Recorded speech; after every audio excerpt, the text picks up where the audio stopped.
שלום לכולם, שמי מני ובסרטון זה נערוך היכרות עם לשונית ה-Overview בתוכנת SPSS. ממשק זה הופיע לראשונה בגרסה 29.01 של SPSS ולא קיים בגרסאות מוקדמות יותר. כמובן שאם אהבתם את הסרטון תנו לייק וירשמו לערוץ שלי לתוכן נוסף. חוקרי נתונים שניגשים לניתוח נכסי הנתונים יעדיפו בשלב הראשון לבדוק את איכות הנתונים. פעולה זו נקראת ניקיון קובץ, ומטרתה בדיקה יסודית של המשתנים הרלוונטיים למחקר. כדי לוודא שאין נתונים לא רלוונטיים, ערכים חריגים או חסרים, ועוד עניינים טכניים שקשורים לאיכות הנתונים. ממשק ה-Overview מיועד להקל ולזרז את עבודת החוקרים.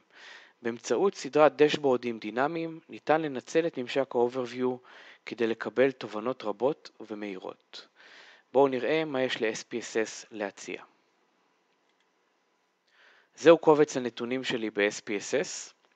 שימו לב שמצד שמאל למטה, לצד לשונית ה-Data View, התווספה לשונית נוספת שנקראת Overview. נקליק עליה. שתי נקודות חשובות. קודם כל נא לשים לב שמצד ימין למעלה ניתן לבחור את אופי התרשימים ב-Overview, אם בפורמט של פרופורציות או בפורמט של N. כל שינוי בנתונים הגולמיים, כפתור ה-Update יואר בצהוב. מומלץ ללחוץ עליו כדי לרענן את ה-Overview אם אנחנו מעוניינים בתמונת מצב עדכנית לאור שינויים שערכנו בדאטה. שם הקובץ, כמות המשתנים והתצפיות, התפלגות רמות המדידה.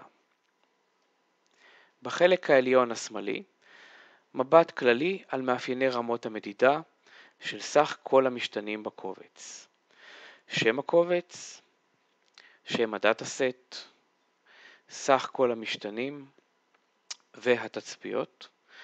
לחיצה על החץ הימני מובילה ל-Variable View כדי לערוך שינויים בתכונות המשתנים. מתחת לתרשים ישנם כפתורים המאפשרים מבט על התפלגות סוגי רמות המדידה, נומינל, אורדינל וסקייל, או מבט על הפורמטים של המשתנים, נומריק, דייט, אלפא נומריק וכדומה.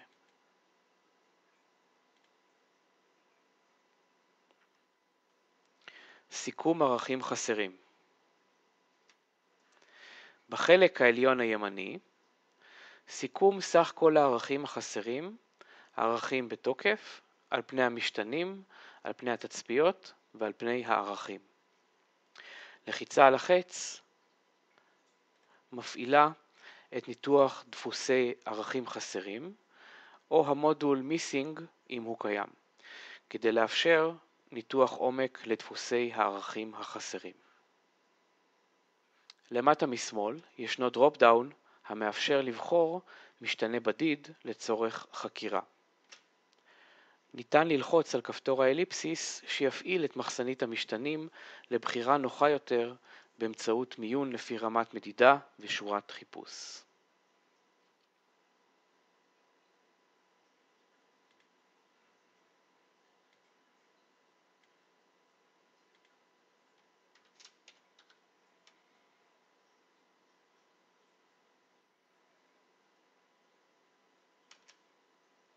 עבור משתנה רציף, תתקבל היסטוגרמה בפאנל השמאלי.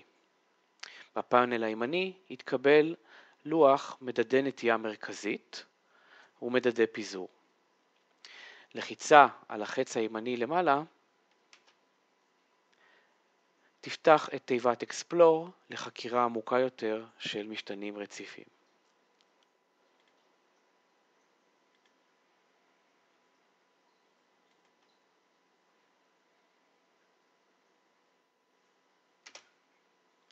עבור משתנה קטגוריאלי, בפאנל השמאלי יתקבל תרשים עמודות עם כפתור להמרתו בתרשים עוגה. בפאנל הימני יתקבל לוח שכיחות ופרופורציות. לחיצה על החץ מימין למעלה תפתח את תיבת Frequencies לחקירה עמוקה יותר של משתנים קטגוריאליים.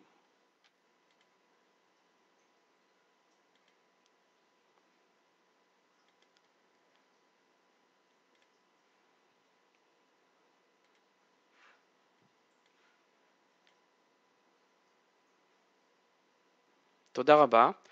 אתם מוזמנים לצפות בסרטון הכרת ה-Data View וה-Variable View. אם אהבתם את הסרטון, תנו לייק וירשמו לערוץ שלי לסרטונים נוספים. להתראות.